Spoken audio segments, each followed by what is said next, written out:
ॐ सहना भवतु सहनौ भुनक्तु सह वीर्यङ्करवावहै तेजस्विनावधीतमस्तु मा विद्विषावहै। ॐ शान्ति शान्ति शान्तिः। शङ्करं शङ्कराचार्यं केशवं बादरायणं सूत्रभाष्यकृतौ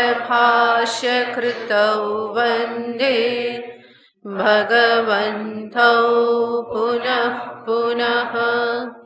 ईश्वरो गुरुरात्मेति मूर्तिभेदविभागिने व्योमवद्व्याप्तदेहाय दक्षिणामूर्तये नमः।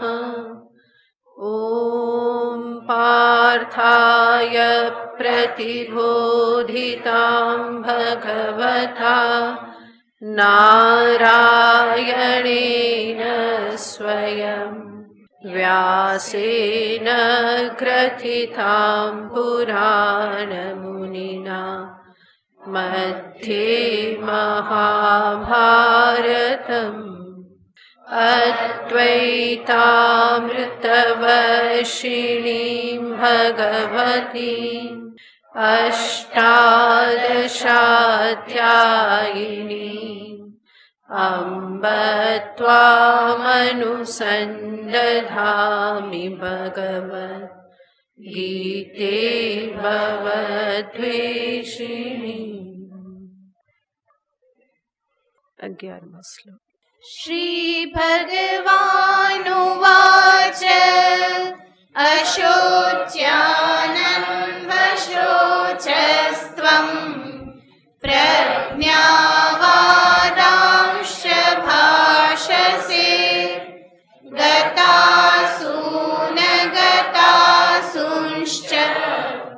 नानुशोचन्ति पण्डिताः न त्वेवाहं जातु नासं न त्वं नेमे जनाधिपाः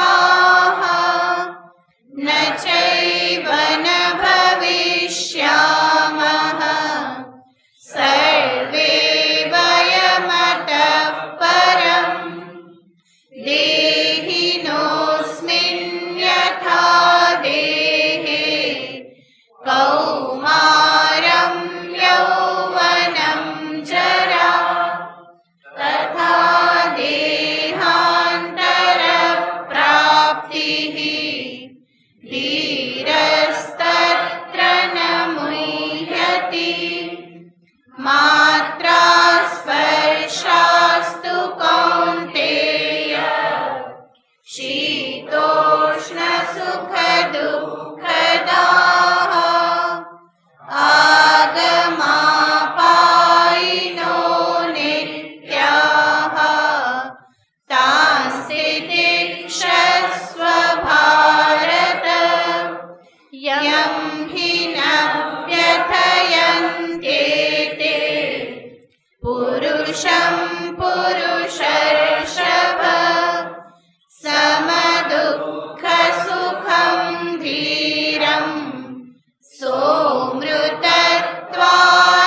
कल्पते नासतो विद्यते भावो नाभावो विद्यते सतः उभयोरपि द्रष्टोऽन्तः त्वनयोस्तत्त्वदर्शिभिः।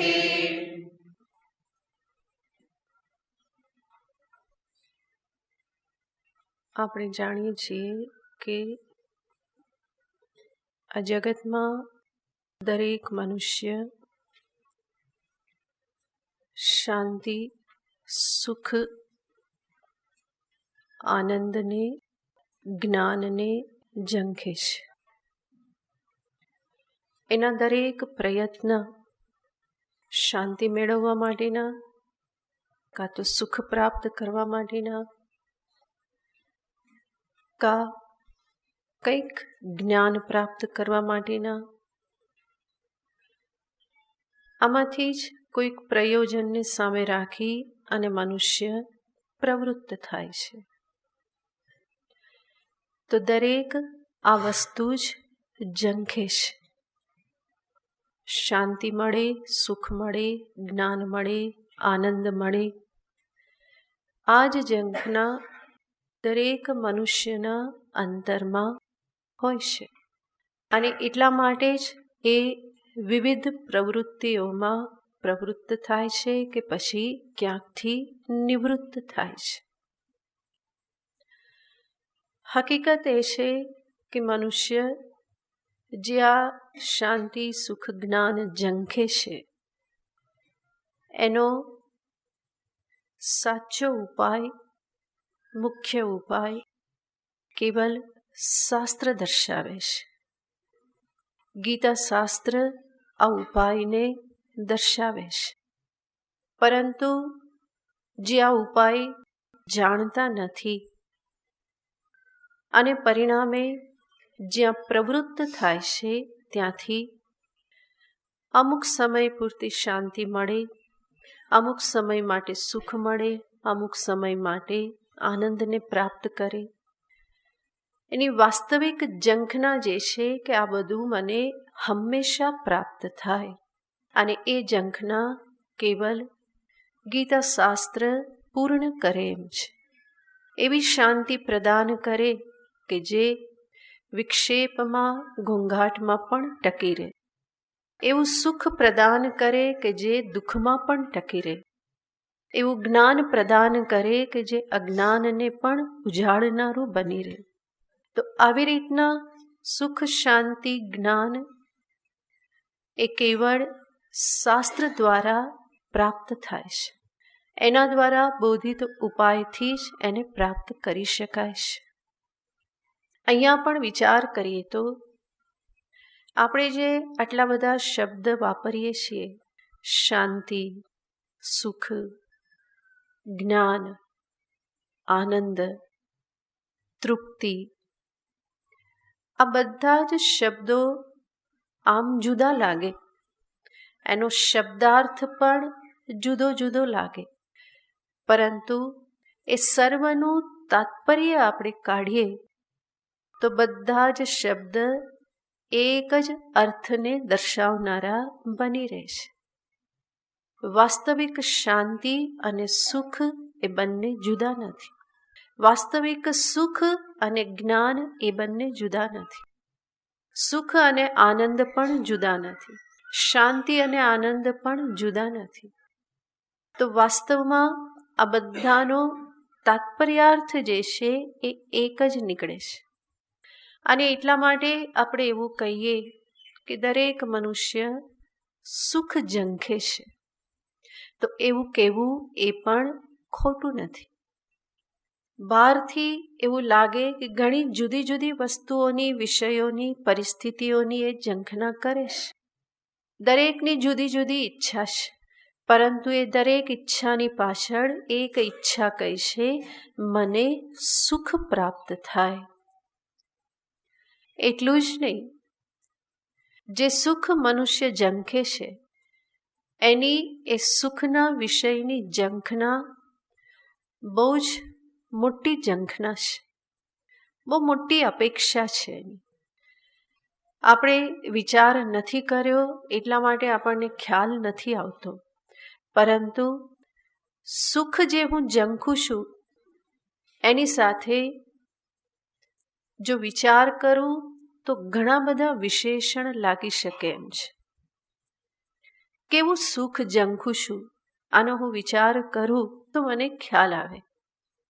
સૌથી પહેલાં તો આપણે અનેક વખત જોયેલું છે કે હું સુખની ઝંખના કરું છું અને મને એક કેવું સુખ જોઈએ છે, તો તો સીધા સાદા શબ્દમાં કહીએ તો મને નિત્ય સુખ જોઈએ છે, કાયમનું સુખ જોઈએ છે, હંમેશાનું સુખ જોઈએ છે. કોઈ મનુષ્ય એવું નહીં કે મને અઠવાડિયું સુખ મળે અને અઠવાડિયા પછી, તમે ભૂલથી પણ નહીં બોલો. બીજા બધા પ્રશ્નમાં તો ફટાક જવાબ આપીને ભૂલથી કંઈક બોલી નાખો, પણ અહીંયા નહીં બોલો.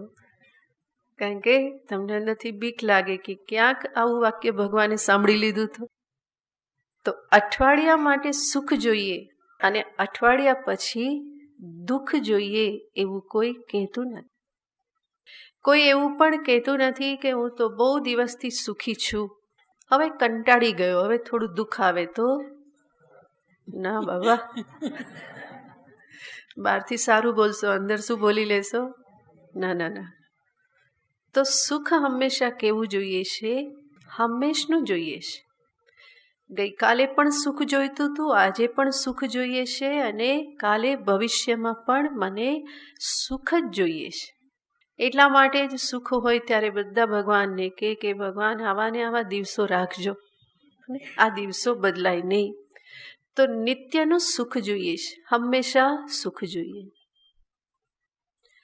બીજું, સુખ તો જોઈએ છે, હંમેશા જોઈએ છે. સાથે સાથે સુખ કેવું જોઈએ છે? તો કે હું જ્યાં જાઉં ત્યાં મને સુખ મળે. એનો અર્થ સર્વ દેશમાં સર્વત્ર સુખ જોઈએ છે. નિત્ય સુખ જોઈએ છે અને સર્વદા સુખ જોઈએ છે. અને સાથે સાથે સર્વત્ર હું જ્યાં જાઉં ત્યાં મને સુખ મળે.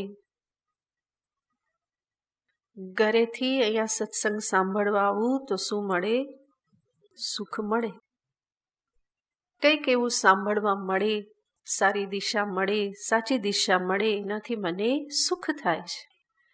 તો ઘરેથી અહીંયા આવું તો સુખની ઝંખના છે. અહીંથી પાછા ઘરે જાઓ ત્યારે શું ઈચ્છા છે? ત્યાં પણ સુખ મળે. ક્યાંક બહારગામ જાઓ કોઈના ઘરે તો ત્યાં પણ શું ઈચ્છા છે? સુખ મળે. ઓફિસમાં જાઓ, સુખ મળે. તો સર્વત્ર મને શું જોઈએ છે? સુખ જ જોઈએ છે. સર્વ દેશમાં, સર્વ જગ્યાએ કોની ઝંખના રાખું છું? સુખની જ ઝંખના રાખું છું. એટલું જ નહીં, મને સર્વમાંથી સુખ જોઈએ છે. યાને સર્વરૂપમાંથી હું શું ઝંખું છું? સર્વરૂપે મને સુખ જ પ્રાપ્ત થાય. પતિ ઈચ્છે પત્ની સુખરૂપ બની રહે, પત્ની ઈચ્છે પતિ સુખરૂપ બની રહે, માતા પિતા ઈચ્છે કે પુત્ર સંતાન પુત્રી સુખરૂપ બની રહે, સંતાન ઈચ્છે કે માતા પિતા સુખરૂપ બની રહે.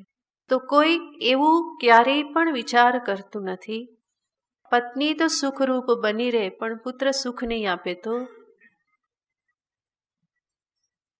કેવા ડાયા છો બધા, કેટલા સજાગ છો. પત્ની સુખ આપે, પુત્ર પણ શું આપે? સુખ આપે. ત્યાંથી પણ એ જ ઈચ્છા છે. દીકરી સાસરે જાય તો ત્યાં પણ શું ઈચ્છે છે? સાસરિયામાં મને સુખ મળે. અને પાછી પિયરમાં આવે તો ત્યાં પણ શું ઈચ્છા રાખે છે? ત્યાં પણ સુખ મળે. મિત્રમાંથી સુખ મળે. સર્વથી, સર્વમાંથી હું શું ઝંખું છું? સુખ ઝંખું છું. કેવળ વ્યક્તિઓ જ નહીં, મારું ઘર સુખદાયક હોય, હવા ઉજાસ હોય, લાઈટ હોય, બરાબર બધું હોય. ઘર કેવું જોઈએ? સુખદાયક જોઈએ. હું કપડાં કેવા પહેરું? મને સુખ આપે એવા. ચપ્પલ કેવા પહેરું? સુખ આપે એવા. ખાવાનામાંથી પણ શું જોઈએ? એમાં તો જોઈએ જ. કદાચ કપડાં વસ્ત્ર થોડા આમ તેમ હોય તો ચાલી જાય, પણ જમવાનું પણ કેવું જોઈએ? સુખદાયક. પાણી પણ કેવું જોઈએ? શિયાળામાં ગરમ, ઉનાળામાં ઠંડુ. તો એમાંથી પણ સુખ જોઈએ છે. મારી પેન પણ કેવી હોવી જોઈએ? જેવું લખવાનું શરૂ કરું ને ફટાફટ લખાય, તો એ પેન પણ કેવી? સુખદાયક. મારો મોબાઈલ પણ કેવો? એ પણ સુખદાયક હોવો જોઈએ. તો બધું જ કેવું જોઈએ છે? બધામાંથી, સર્વરૂપમાંથી મને સુખ જ જોઈએ છે. એનો અર્થ સર્વદા સુખ જોઈએ છે, સર્વત્ર સુખ જોઈએ છે, સર્વરૂપે મને શું જોઈએ છે? સુખ જ જોઈએ છે. એટલું જ નહીં, મને એવું સુખ જોઈએ છે કે જેમાં દુઃખની જરા પણ ભેળસેળ હોય નહીં. કેવું જોઈએ? પ્યોર સુખ, પ્યોર ઘી. એવી રીતે સુખ પણ કેવું જોઈએ છે? એકદમ શુદ્ધ સુખ. એવું સુખ કે જેમાં દુઃખનું કોઈ મિશ્રણ નથી. એટલા માટે આપણે ભગવાનને ઘણી વાર કહેતા હોઈએ છીએ, ભગવાન તે આટલું બધું આપ્યું છે, હવે આટલું કરી દેજે. આટલું કરી દેજે એનો અર્થ શું? એટલું પણ થોડુંક પેલું છે એ મને નથી જોઈતું, ત્યાં પણ બધું બરાબર થઈ જાય. એનો અર્થ સુખ એવું જોઈએ કે જે નિર્ભેળ સુખ છે, જેમાં બીજું દુઃખ, વિષાદ આદિ કંઈ જ ભળેલું નથી. એવું સુખ ના જોઈએ કે સુખ પછી પાછળ તરત જ દોડતું દોડતું દુઃખ આવે. જે દુઃખને સાથે રાખનારું એવું સુખ નહીં. કેવું જોઈએ? કેવળ પ્યોર સુખ જોઈએ, શુદ્ધ સુખ જોઈએ. એટલું જ નહીં, મને કેવું સુખ જોઈએ? હજુ આગળ વિચાર કરીએ તો આપણને ખ્યાલ આવશે. આવું સુખ મને જોઈએ છે, પરંતુ એ મને કેવી રીતે મળી જાય? બહુ મહેનત કરવી ના પડે, અનાયાસે મળી જાય. ઝંખના તો એવી જ રહેશે, પછી મહેનત કરવામાં લાગો એ અલગ વાત છે, પરંતુ અંદરથી ઝંખના તો કેવી હોય છે? અનાયાસ આ સુખ મળી જાય. એટલા માટે જ લોટરીની ટિકિટો આટલી બધી વહેંચાય, કારણ કે એમાં કેવી રીતે મળવાનું? અનાયાસ મળી જવાનું છે. તો સુખ મને અનાયાસ મળે એવું જોઈએ છે. હજુ પણ ઝંખના પૂરી થતી નથી. મને એવું સુખ જોઈએ છે કે જે જ્ઞાત હોય, યાને મારી જાણમાં હોય. જ્યારે મને મળે ત્યારે કેવું હોય? મારી જાણમાં હોય. જેમ સુષુપ્તિમાં સુખ છે, પરંતુ એ સમયે મારા માટે કેવું બની રહેશે? અજ્ઞાત સમય બની રહેશે. ભલે સુષુપ્તિમાં સુખ છે, પરંતુ ત્યારે ને ત્યારે મને એનું એકદમ ભાન થતું નથી. ઉઠ્યા પછી સ્મરણ કરું છું. એવી જ રીતે જોઈએ તો જે મને સુખ જોઈએ છે, એ એવું સુખ હું નથી જંગતો કે મારી જાણ બહાર આવીને જતું રહે, પરંતુ કેવું સુખ જોઈએ છે? જે મારા માટે જ્ઞાત હોય, મારી જાણમાં હોય. અજાણતા આવીને જતું રહ્યું એવું નહીં.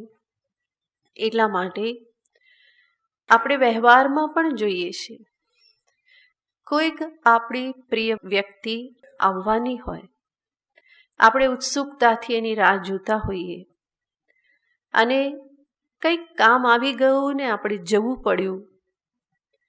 ગયા ને પાછા આવ્યા એટલી વારમાં શું થયું? એ પ્રિય વ્યક્તિ આવી અને જતી રહી. તો ત્યારે આપણને શું થાય? અરે રે, મારી ગેરહાજરીમાં આવીને જતા રહ્યા, મને મળાયું પણ નહીં.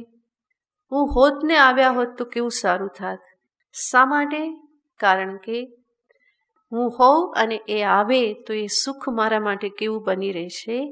જ્ઞાત સુખ બની રહેશે.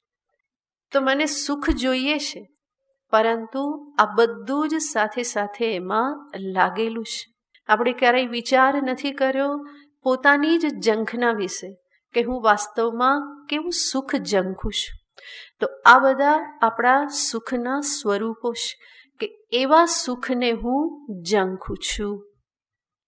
જ્યારે આવો વિચાર કરીએ ત્યારે સ્વાભાવિક એવો પ્રશ્ન થાય, ઝંખના તો બહુ મોટી છે, પણ શું આવી ક્યારેય પૂરી થાય ખરી?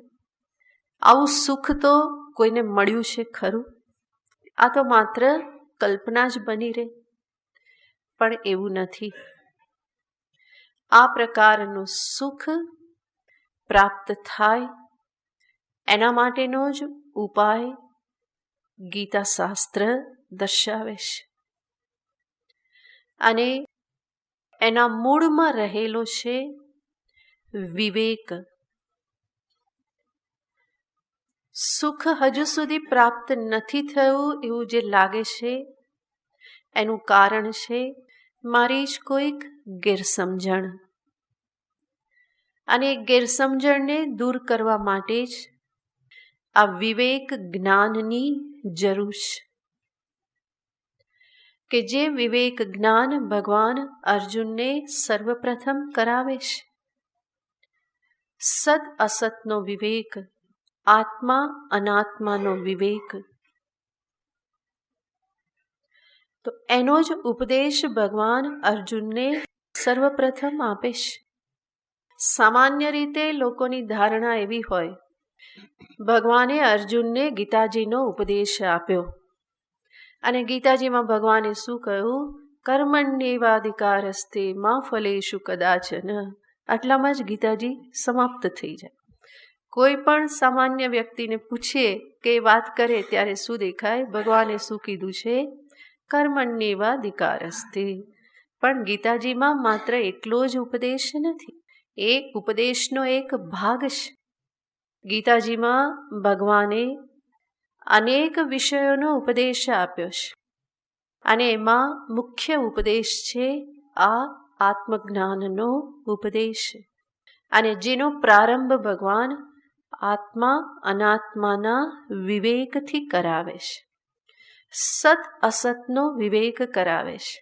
અને એને જ ભગવાને કહ્યું કે અર્જુન, ન અસતઃ ભાવ વિદ્યતે સતઃ અભાવ ન વિદ્યતે. સતને સતરૂપે, અસતને અસત રૂપે તત્વદર્શી મહાપુરુષો જાણે છે અને એટલા માટે જ એ શોક મોહથી મુક્ત રહે છે. આ શોક મોહથી મુક્ત રહેવું એ જ છે પરમ સુખને પ્રાપ્ત કરવું. તો એનો જ ભગવાન અહીંયા ઉપદેશ આપે છે.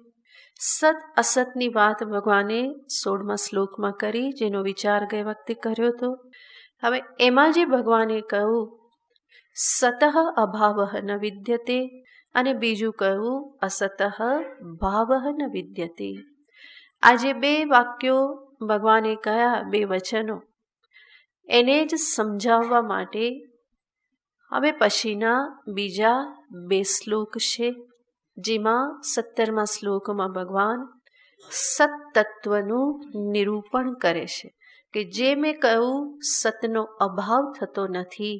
એ સત એટલે કયું તત્વ છે એને ભગવાન આગળ કહે છે. અવિનાશી તુ તદ્વિદ્ધિ,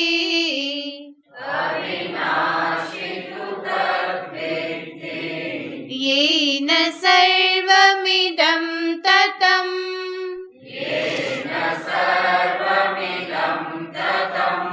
વિનાશમવ્યયસ્યાસ્ય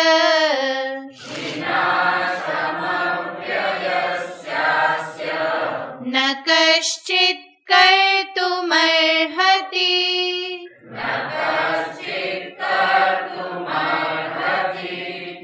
અવિનાશી તુ તદ્વિદ્ધિ, યેન સર્વમિદં તતં, વિનાશમવ્યયસ્યાસ્ય ન કશ્ચિત કર્તુમર્હતિ.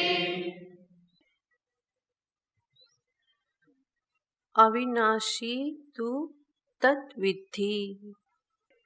તત્સત અવિનાશી વિદ્ધિ. ભગવાન કહેશે કે સત તત્વ એ કયું છે? અવિનાશી, જેનો વિનાશ થતો નથી. વિનાશ થતો નથી એનો અર્થ જેનો અભાવ થતો નથી. સતઃ અભાવઃ ન વિદ્યતે. તો જેનો વિનાશ થતો નથી એવું જે તત્વ જે છે. એટલું જ નહીં, ભગવાન બીજો શબ્દ વાપરે છે, યેન સર્વમિદમ તતમ. જેના વડે ઇદમ સર્વમ આ બધું જ તતમ યાને વ્યાપ્તમ. તનું વિસ્તારે ધાતુ છે. જેના વડે આ બધું વ્યાપ્ત છે એને તું અવિનાશી જાણ. જેના વડે આ બધું વ્યાપ્ત છે એનો અર્થ શું? વિચાર કરીએ તો જગતમાં આપણે જ્યારે જોઈએ છીએ તો સમજમાં આવે છે કે હંમેશા કાર્ય કારણથી વ્યાપ્ત હોય છે. કાર્ય કારણથી વ્યાપ્ત હોય છે. જેવી રીતે ઘડો જે છે એ ઘડો શેનાથી વ્યાપ્ત છે? એના કારણ માટીથી વ્યાપ્ત છે. ઘડામાં સર્વત્ર શું છે? માટી છે. તો કહેવામાં આવે કે ઘટ માટીથી વ્યાપ્ત છે. ઘટ કેવો છે? તો કે માટીમાંથી બનેલો છે. માટી એનું કારણ છે. તો એ કારણ જ કાર્યમાં વ્યાપ્ત હોય છે. જ્યારે કહેવામાં આવે કે કાર્ય કારણથી વ્યાપ્ત હોય છે, આવી રીતે જ્યારે કહેવામાં આવે તો ત્યાં કહેવામાં આવે છે કે આ કારણ એટલે કયું કારણ? તો એક શબ્દ વાપરવામાં આવે છે, ઉપાદાન કારણ. જે નવા લોકો છે એમના માટે નવો શબ્દ છે. કોઈ પણ કાર્ય હોય એના બે કારણ કહેવામાં આવે. આ ઘટ જે છે એનું માટી જે કારણ છે એને કહેવાય છે ઉપાદાન કારણ. જે મટીરિયલમાંથી વસ્તુ બને એને એનું ઉપાદાન કારણ કહેવાય. અને આ ઘટનું બીજું કારણ કહેવાય છે નિમિત્ત કારણ. આ ઘટને બનાવનાર કુંભાર જે છે એ શું કહેવાય? ઘટનું નિમિત્ત કારણ કહેવાય. તો નિમિત્ત કારણ અને ઉપાદાન કારણ આ બેમાં ઉપાદાન કારણ જે હોય છે એ કાર્યમાં વ્યાપ્ત હોય છે. કાર્યની ઉત્પત્તિ ઉપાદાન કારણમાંથી, કાર્યની સ્થિતિ ઉપાદાન કારણમાં, કાર્યનો લય ઘડો ફૂટી જાય તો ફરી શું બની રહે? માટી જ બની રહે. તો કાર્યનો લય પણ ઉપાદાન કારણમાં. તો કાર્ય એની ઉત્પત્તિ, સ્થિતિ અને લય આ ત્રણેય અવસ્થામાં એ શેમાં હોય છે? કારણમાં જ હોય છે. યાને કાર્યની ઉત્પત્તિ, સ્થિતિ, લય આ ત્રણેય અવસ્થામાં કાર્ય કારણથી જુદું હોતું નથી. એ સર્વ અવસ્થામાં કાર્યમાં કારણ વ્યાપીને રહેશે. કયું કારણ?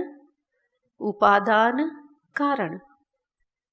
ઉપાદાન કારણ વગર કાર્યની સ્થિતિ હોઈ શકે નહીં. માટી વગર ઘડો રહે નહીં. પરંતુ નિમિત્ત કારણ જે છે એના માટે એવું નથી. કુંભારનું મૃત્યુ થઈ જાય તો એણે બનાવેલા બધા જ ઘડાઓ ફૂટી જાય નહીં ને. એવું હોય તો શું થાય? આપણા ઘરનું માટલું ગમે ત્યારે ફૂટી જાય, ગમે ત્યારે એમાં તડ પડી જાય ને પાણી બધું નીકળી જાય. ક્યાં શોધવા જઈએ? પછી આપણે શોધવા જઈએ કે હવે કુંભાર એકદમ યુવાન હોય એનું જ માટલું લેવું. પણ અહીં તો યુવાનના પણ ઠેકાણા નહીં, ક્યારે કોનું વારો આવી જાય કંઈ ખબર નહીં.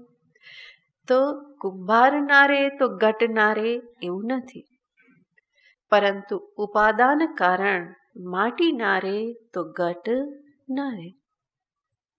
તો ઉપાદાન કારણ જે છે એ હંમેશા કાર્યમાં વ્યાપ્ત હોય છે. હવે જે ઉપાદાન કારણ જે દર્શાવવામાં આવે એ પણ બે પ્રકારે કહેવામાં આવે છે. એક તો એવું ઉપાદાન કારણ કે જે કારણમાંથી કાર્ય બને તો એ કારણનું સ્વરૂપ પછી રહેતું નથી. જેવી રીતે બીજમાંથી વૃક્ષ બને. બીજ એ ઉપાદાન કારણ છે, વૃક્ષ એનું કાર્ય છે. એ બીજમાંથી વૃક્ષ બન્યું તો પછી બીજ રહેતું નથી, પછી બીજ મળતું નથી. દૂધમાંથી દહીં બની ગયું તો પછી દૂધ રહેતું નથી. તો આવી રીતે જે કારણમાંથી કાર્ય બને કે જ્યાં કાર્ય બનતાની સાથે કારણ જે છે એ પોતાના સ્વરૂપને ત્યાગી દે છે. દૂધમાંથી દહીં બન્યું તો પછી દૂધ રહેતું નથી. વૃક્ષ બન્યું તો પછી બીજ રહેતું નથી. આવા કારણને કહેવાય છે પરિણામી ઉપાદાન કારણ.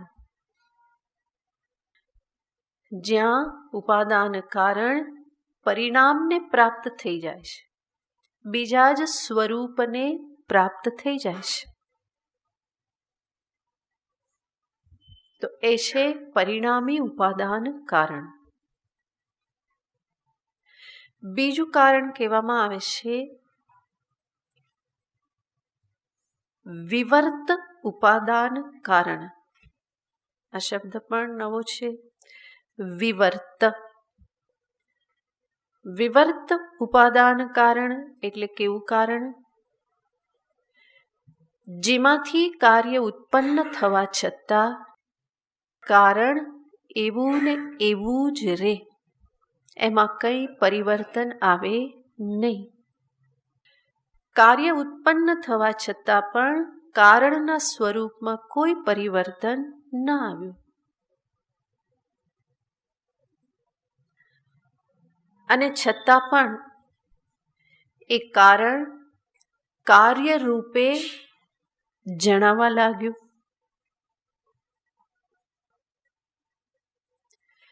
જેવી રીતે વેદાંતમાં પ્રસિદ્ધ દ્રષ્ટાંત આપવામાં આવે છે રજ્જુ સર્પ. દોરડી પડેલી છે અને ત્યાં શું દેખાય છે? સર્પ દેખાય છે. એ જે સર્પ જે છે એ ક્યાંથી આવ્યો એવું કહેવામાં આવે તો શું કહેવું પડે? દોરડીમાંથી જ આવ્યો. એ ક્યાં રહેશે? દોરડીમાં જ રહેશે. જતો રહ્યો તો ક્યાં ગયો? દોરડીમાં જ જતો રહ્યો. તો એની ઉત્પત્તિ, સ્થિતિ, લય આ બધામાં સર્પ ક્યાં છે? દોરડીમાં જ છે. દોરડીને લઈ લેવામાં આવે તો પછી સર્પ દેખાશે? નહીં દેખાય. અચ્છા, જ્યારે સર્પ દેખાય છે ત્યારે દોરડી કે જેને રજ્જુ કે એમાં શું પરિવર્તન આવ્યું? સર્પ દેખાયો તો દોરડી લાંબી થઈ ગઈ. સર્પ દેખાયો તો દોરડી જેરી થઈ ગઈ? નહીં. સર્પ દેખાયો તો દોરડીમાં હલનચલન થઈ ગયું? નહીં થયું.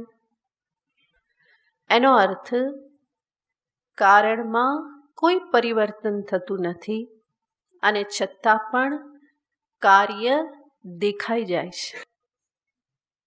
બીજું દ્રષ્ટાંત લઈએ, આપણો જ અનુભવ. સ્વપ્ન તમે જુઓ છો રાત્રે, એ સ્વપ્ન ક્યાંથી આવ્યું? ક્યાંય બહારથી આવે છે અને પછી તમે જુઓ છો? ક્યાંથી આવે છે સ્વપ્ન? મારામાંથી જ આવે છે.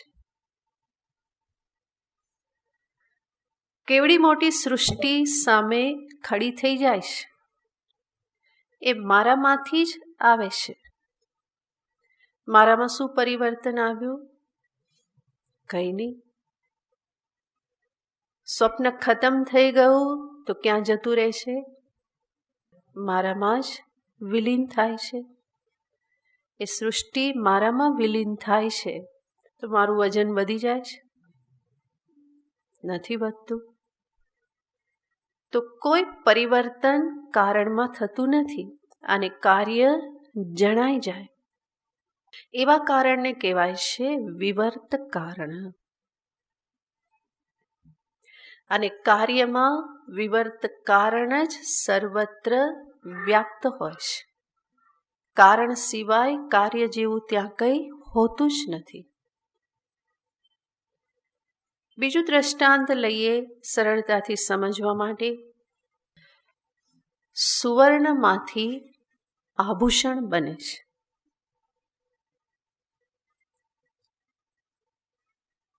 4 તોલા સુવર્ણમાંથી બંગડી બનાવવામાં આવી 2, તો સોનામાં શું પરિવર્તન આવ્યું?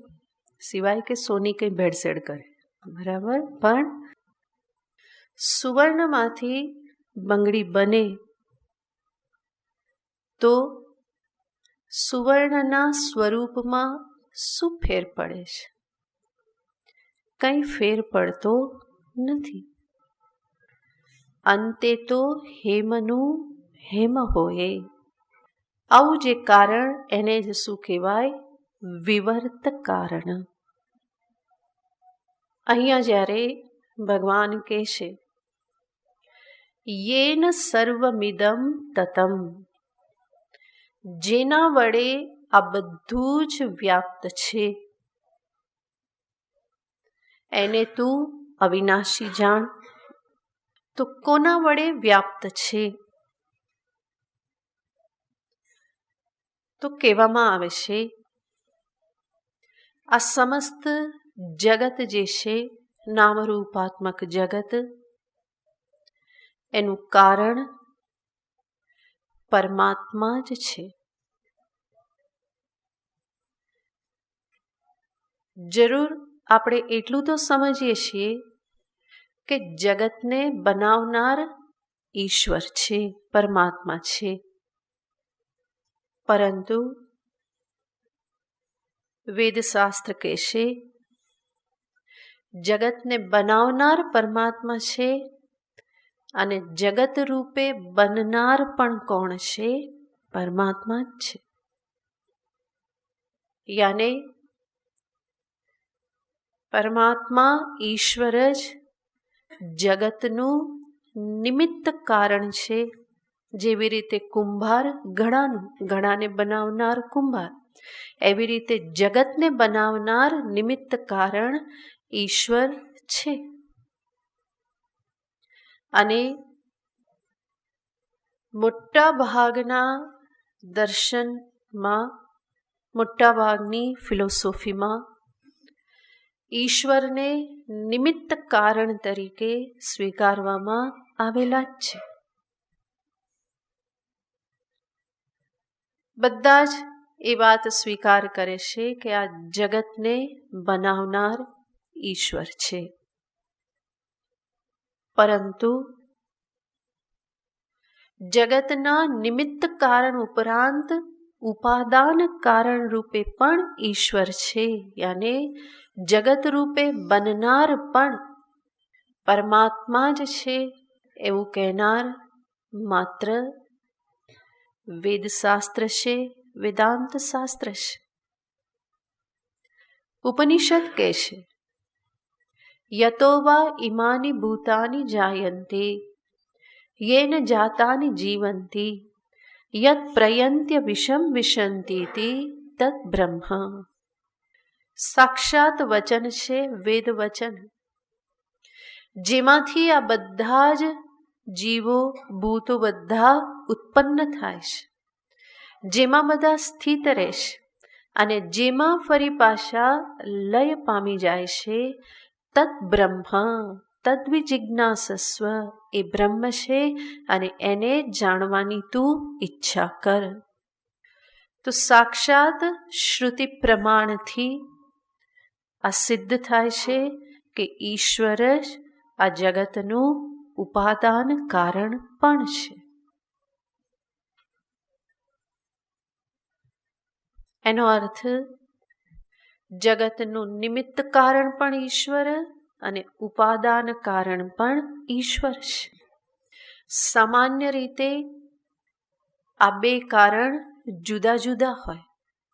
જેવી રીતે ઘડાનું ઉપાદાન કારણ માટી, નિમિત્ત કારણ છે કુંભાર. તો ત્યાં ઉપાદાન કારણ જુદું, નિમિત્ત કારણ પણ જુદું, બંને કેવા છે? ભિન્ન ભિન્ન છે. જ્યારે જગતની બાબતમાં આ બંને ભિન્ન ભિન્ન નથી, પરંતુ કેવા છે? બંને એક જ છે, અભિન્ન છે. ઉપાદાન કારણ અને નિમિત્ત કારણ આ કેવા છે? અભિન્ન છે. એટલા માટે પરમાત્મા માટે શબ્દ વાપરવામાં આવે છે અભિન્ન નિમિત્ત ઉપાદાન કારણ. ઈશ્વર કોણ છે? અભિન્ન નિમિત્ત ઉપાદાન કારણ. તો ઉપનિષદનો સિદ્ધાંત છે ઉપાદાન કારણ કોઈ જુદું નથી. ઉપાદાન કારણ જુદું હોય એવું કહેવામાં આવે તો શું થાય? જેવી રીતે નિમિત્ત કારણ કુંભાર ઘડાને માટે, એ જે ઘડો બનાવવાનો એનું ઉપાદાન કારણ જો જુદું છે માટી, તો એ કુંભારે શું કરવું પડે છે? માટી ક્યાંકથી લાવવી પડે છે, મટીરિયલ ક્યાંકથી લાવવું પડે છે. ઈશ્વર ખાલી નિમિત્ત કારણ હોય તો એને પણ જગતનું મટીરિયલ ક્યાંકથી લાવવું પડે, અને મટીરિયલ સપ્લાય કરનારો કેવો થઈ જાય? ઈશ્વરનો પણ ઈશ્વર થઈ જાય. ઈશ્વરે એની પાસેથી લેવું પડે કે ભાઈ હવે જગત બનાવવું છે, બધો કાચો માલ અમને આપો. જો એવી રીતે કોઈની સહાય લેવી પડે તો ઈશ્વર ઈશ્વર શેના? તો આપણા ઈશ્વર, ઉપનિષદ પ્રતિપાદિત ઈશ્વર એ એવા ઈશ્વર કે જે પરમ સ્વતંત્ર છે, જેમને કોઈની અપેક્ષા નથી, કોઈ પાસેથી માગવું પડતું નથી, અને એને જ તો ઈશ્વર કહેવાય. તો એ ઈશ્વર કે જે નિમિત્ત કારણ પણ છે અને ઉપાદાન કારણ પણ છે. જેવી રીતે કરોડિયો ઝાડુ બનાવે છે, કરોડિયો ઝાડુ બનાવે છે એ નિમિત્ત કારણ તો છે જ, અને ઝાડુ બનાવવાનું મટીરિયલ ક્યાંથી લાવે છે? બીજા કરોડિયા પાસેથી, કે પછી કીડીઓને કહેશે કે જરા આપો કંઈ? નહીં. કરોડિયો મટીરિયલ ક્યાંથી લાવે છે? પોતાનામાંથી જ. એ પોતે જ મટીરિયલ રૂપ છે. તો ઝાડા માટે કરોડિયો નિમિત્ત કારણ પણ છે, ઉપાદાન કારણ પણ છે. ઉપનિષદ કહેશે યથોર્ણ નાભિ સૃજતે ગૃહ્ણતે ચ. આ જ દ્રષ્ટાંત ઉપનિષદ આપે છે. જેવી રીતે પૂર્ણ નાભી, પૂર્ણ યાને આ તાંતણા, લાળના જે તાંતણા જેની નાભીમાં અંદર જ છે એને કહેવાય કરોડિયો. જેવી રીતે કરોડિયો પોતાનું જાડું બનાવે છે અને એ જાડાને ફરી પાછું એ પોતાનામાં સમાવી પણ લે છે. એવી જ રીતે ઈશ્વર પણ આ જગતને બનાવે છે, એ જ ઉપાદાન કારણ, એ જ પોતે મટીરિયલ છે અને સાથે સાથે પ્રલય કાલે પોતાનામાં સમાવી પણ લે છે. તો આ રીતે નિશ્ચિત થાય છે કે પરમાત્મા જ જગતનું ઉપાદાન કારણ છે. આપણે શરૂઆત ક્યાંથી કરેલી હતી? હંમેશા કાર્યમાં કારણ વ્યાપ્ત હોય. કયું કારણ વ્યાપ્ત હોય? ઉપાદાન કારણ. ઘડામાં માટી વ્યાપ્ત છે.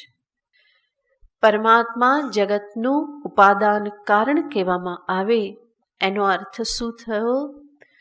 કાર્યમાં સર્વત્ર એ વ્યાપ્ત છે.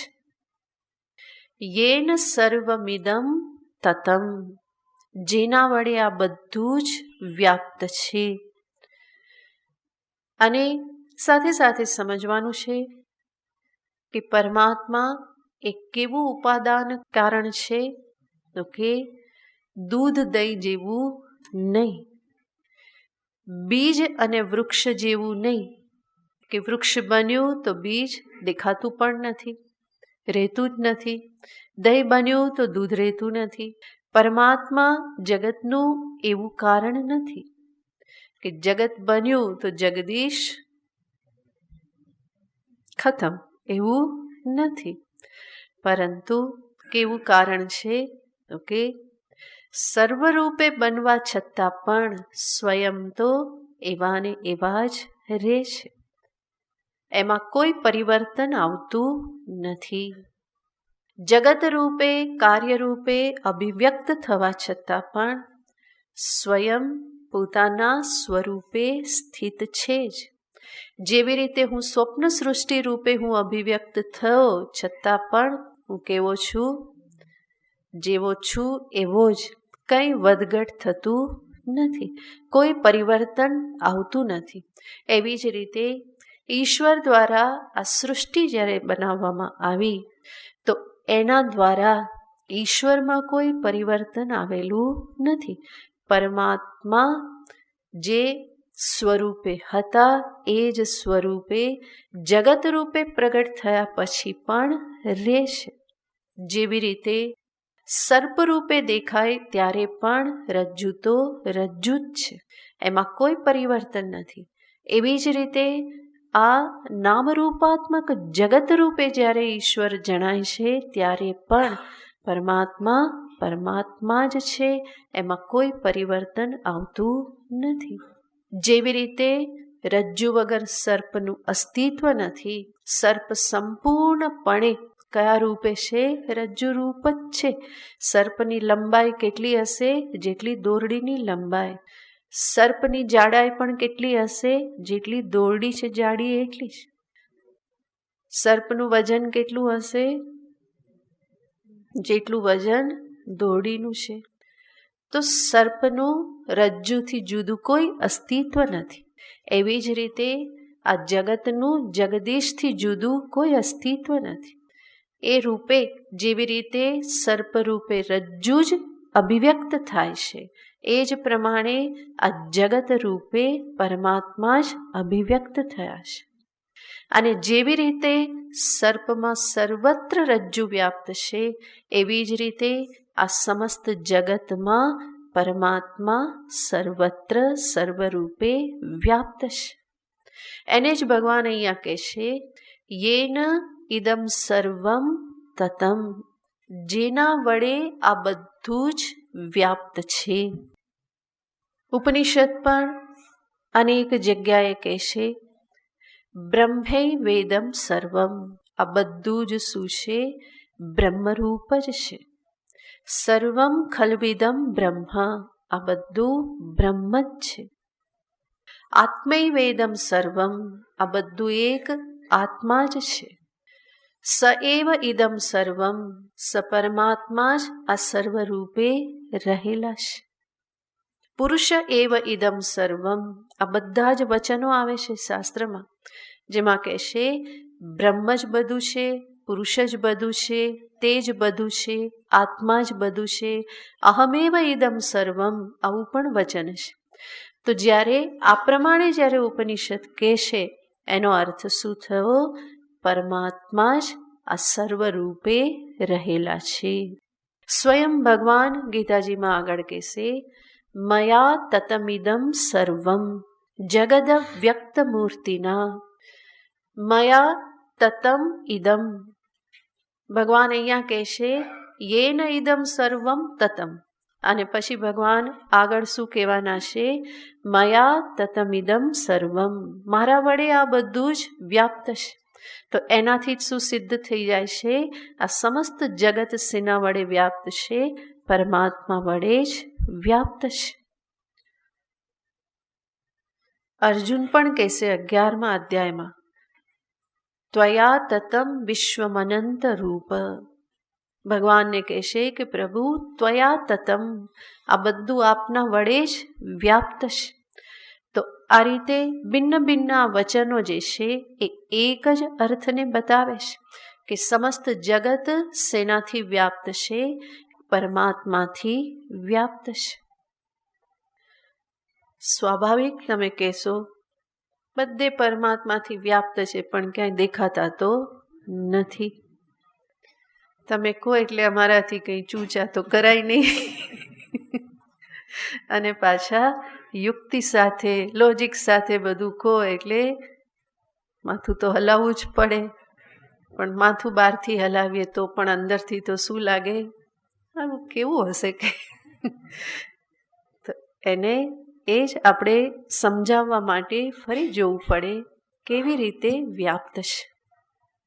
આ સર્વત્ર વ્યાપ્ત પરમાત્મા જે છે એ કોઈ સ્થૂળ વસ્તુ તો નથી કે મને આંખથી દેખાઈ જાય, અને છતાં પણ એ નથી એવું પણ નથી. સર્વરૂપે એ જ વ્યાપ્ત છે. એને થોડી સૂક્ષ્મ બુદ્ધિથી, શુદ્ધ બુદ્ધિથી થોડો વિચાર કરવો પડે. તમે બધાએ સાંભળેલું છે કે પરમાત્માનું સ્વરૂપ શું છે, બ્રહ્મનું સ્વરૂપ શું, પરમાત્મા કો બ્રહ્મ કો આ બધું એક જ છે. બ્રહ્મનું સ્વરૂપ શું? તો તમે શબ્દ સાંભળેલો છે સચ્ચિદાનંદ. આ શબ્દ કોઈ ભારતીય માટે અજાણ્યો હોય નહીં. ઈશ્વર કેવા? તો કે સચ્ચિદાનંદ. આ સચ્ચિદાનંદ એટલે શું? ઘણીવાર બોલીએ છીએ સચ્ચિદાનંદ, યાને એમાં 3 શબ્દ છે સત, ચિત, આનંદ. આ બધા અમારા પોસ્ટ ગ્રેજ્યુએટો છે ને બધા બોલે છે પાછળ પાછળ, કારણ કે વર્ષોથી સાંભળે છે ને એટલે બધાને ખ્યાલ છે. પણ હું એમની સામે જોઉં જ નહીં કારણ કે નહીં તો મને સૂજે નહીં, કારણ કે એ બધાને ખ્યાલ છે. એટલે નવા નવા હોય ને એની સામે જ જોઉં કારણ કે ઉત્સુકતા ત્યાં દેખાય ને, અને તમારી ઉત્સુકતા અહીંયાથી શબ્દને પ્રગટ કરે. નહીં તો આ બધા તો સચ્ચિદાનંદ કે સચ્ચિદાનંદ તો સચ્ચિદાનંદ એમાં 3 શબ્દ છે સત, ચિત, આનંદ. સત શબ્દનો અર્થ તો હવે તમે જાણી જ ગયા. સત્યાને હોવું, જેનો ક્યારેય પણ અભાવ થતો નથી, એને કહેવાય સત. સત્તાવાન, જેની સત્તા હંમેશા છે, એ છે સત. બીજો શબ્દ છે ચિત્ત. ચિત્તનો અર્થ થાય છે જ્ઞાન. અને આનંદ શબ્દનો અર્થ તમે જાણો જ છો, સત, ચિત્ત, આનંદ. એનો અર્થ સત્યાને હોવું, ચિત્યાને એનું ભાન થવું, જ્ઞાન અને આનંદ. તો આ 3 બાબતો થઈ. આ ભગવાનનું, પરમાત્માનું સ્વરૂપ છે. શું? હોવાપણું, ચિત્ત યાને જ્ઞાન, ભાન થવું અને આનંદ. આ પરમાત્માનું સ્વરૂપ છે. અને આને સામે રાખીને કહેવામાં આવે છે કે એ સર્વત્ર વ્યાપ્ત છે. નહીં કે કોઈ સાકાર વિગ્રહને, સ્વરૂપને સામે રાખીને. ભગવાન બધે છે એટલે તમે બધે મુરલી મનોહરને જોવા ઈચ્છો તો એવું સંભવ નથી થવાનું.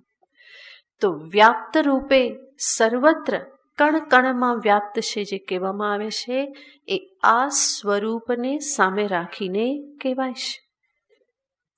જગત યાને શું છે તો કહેવામાં આવે છે નામ અને રૂપ. સર્વ પદાર્થો જે છે એનું એક નામ છે અને નામની સાથે સંલગ્ન એક રૂપ યાને એક આકૃતિ છે. તો એ નામ અને રૂપ એ જગત છે. હવે અહીંયા વિચાર કરશો તો જણાશે દરેક નામરૂપની પાછળ આ સત ચિત્ત આનંદ હોય છે. જેવી રીતે કહેવામાં આવે આ એક નામ છે પુષ્પ અને એનું રૂપ છે આ પીળું કોમળ આવું જે આવી આકૃતિ એ રૂપ છે. તો એક નામ અને રૂપ. આ નામ અને રૂપની પાછળ વિચાર કરીએ તો શું રહેલું છે? આપણે કહીએ છીએ પુષ્પ છે. છે યાને અસ્તિ, સત. તો સત્તા છે આ પુષ્પમાં, હોવાપણું છે. પુષ્પ તમને જણાય છે, ભાન થાય છે પુષ્પનું? પુષ્પનું જ ભાન થાય છે ને કે લાડુ દેખાય છે?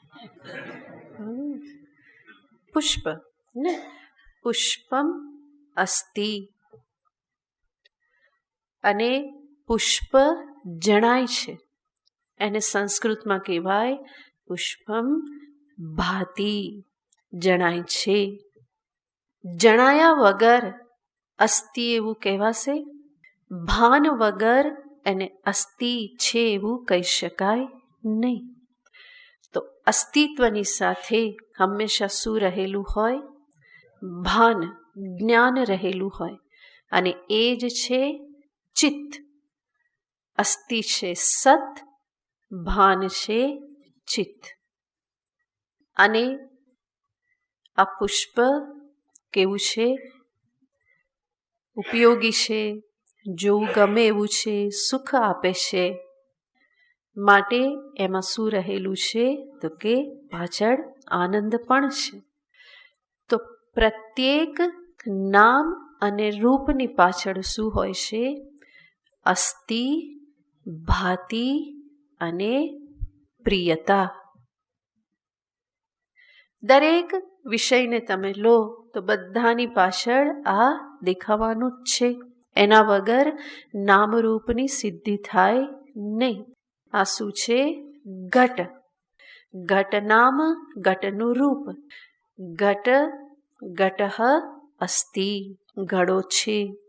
છે કેવી રીતે કીધું? ભાન થયું માટે ઘટઃ ભાતિ.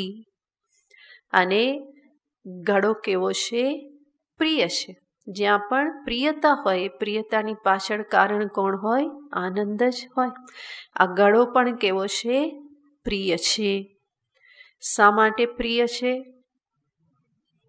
આના વગર તો કંઈ સમજાય નહીં. આ કેટલો બધો ઉપયોગી છે. શું સમજાવી દે છે? વેદાંત સિદ્ધાંત સમજાવી દે છે. મોક્ષ અપાવવા માટે આ પરમ સાધન છે. જે ભણાવે એના માટે પણ આ બહુ મહત્વનું સાધન. ભણે એના માટે પણ એટલા માટે આનું સ્થાન હંમેશા ક્યાં છે? હંમેશા વ્યાસપીઠ ઉપર. ક્યારેય પણ અહીંથી હાલે નહીં. ગુરુમાં તો જાય ને આવે, પરંતુ આ તો અહીંયા ને અહીંયા જ હોય. તો કેટલો બધો ઉપયોગી છે અને કેટલો બધો પ્રિય છે. કારણ કે આના વગર પરમાત્મા સમજાતા નથી, અહમ બ્રહ્માસ્મિ સમજાતું નથી, સચ્ચિદાનંદ સમજાતું નથી. આ બધા માટે આ કેવું છે? ઉપયોગી છે અને એટલા માટે પ્રિય છે. પ્રિય છે એનો અર્થ ત્યાંની પાછળ શું હોવું જોઈએ? સુખ આનંદ હોય. તો કોઈ પણ વિષય તમે લો, બધાની પાછળ શું હોય છે? અસ્તિ ભાતિ પ્રિય. તમે કહો છો કે પણ પેલી વ્યક્તિ તો મને જરાય નહીં ગમતી, એ વ્યક્તિ મને જરાય ગમતી નથી, તો પ્રિય શેનું? અસ્તિ ભાતિ તો બરાબર કે છે, ભાતિ દેખાય છે, ના જોવી હોય તોય દેખાય જ છે. પણ ત્યાં પ્રિયતા કેવી?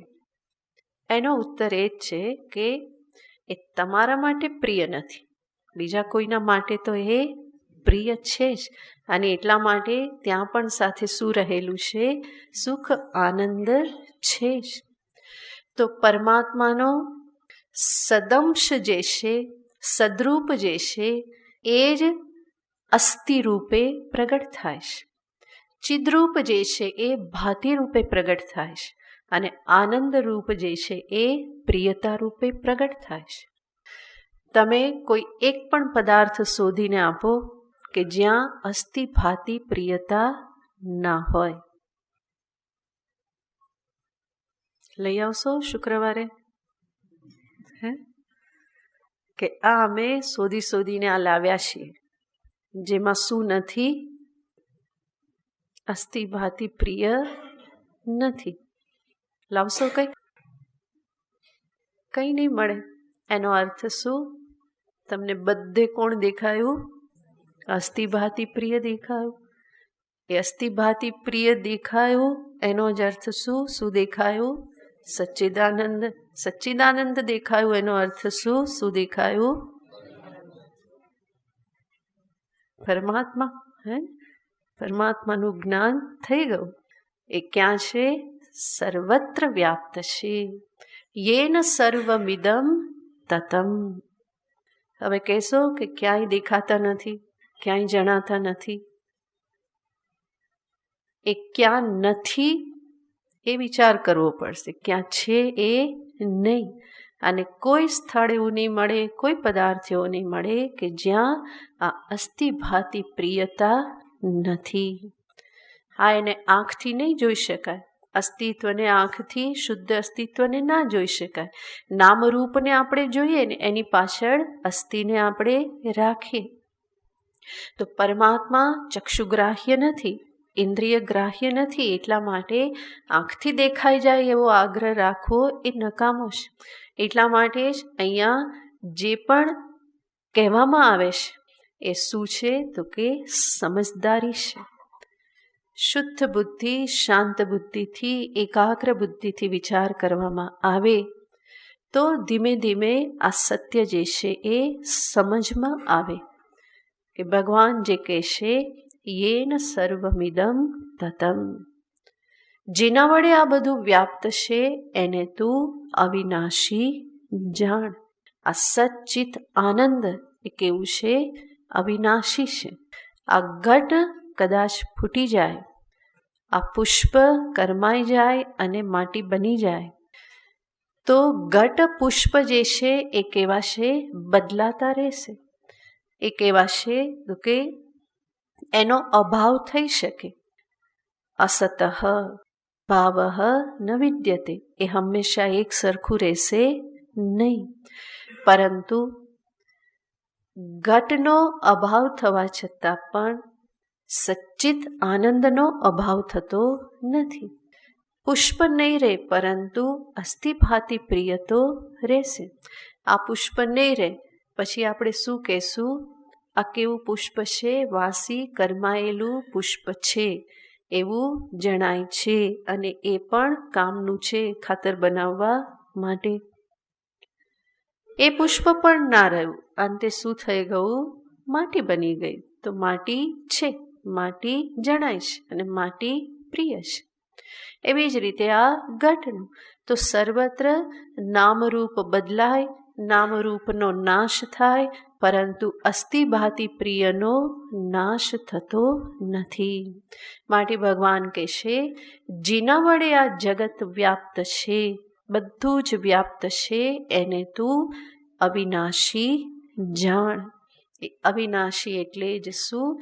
જેને આગળ ભગવાને કહ્યું, સતઃ અભાવ ન વિદ્યતે.